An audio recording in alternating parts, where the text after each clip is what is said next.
right, today we're gonna bring a pool water fountain. Now this thing, you could adjust the actual water flow in here. There's an actual adjustment here system. They give you a little tool to twist it out so you could adjust the actual water flow. Now, depending on the water flow strength, you could rotate this to lock it in place, of course, and it actually seals the whole thing, making it super strong.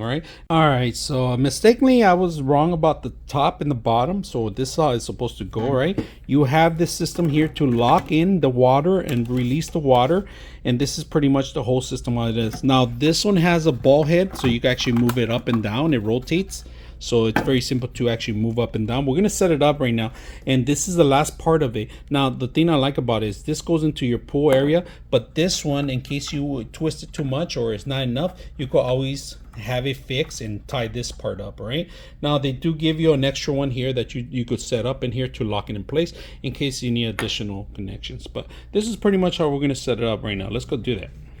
All right, so first of all, if you guys can see this valve, I'm gonna move it so you guys can see the water pressure. And when you do this, look what happens to it. Pressurize it, and then of course you can lock it in place. Look, I'm gonna lock it slowly. I'm gonna lock it more. It goes further up, all right? So this is pretty much unlock it again. Lock it. Keep the water flow like that. Look at that, it's nice and simple, quiet. It's gonna move the water one way.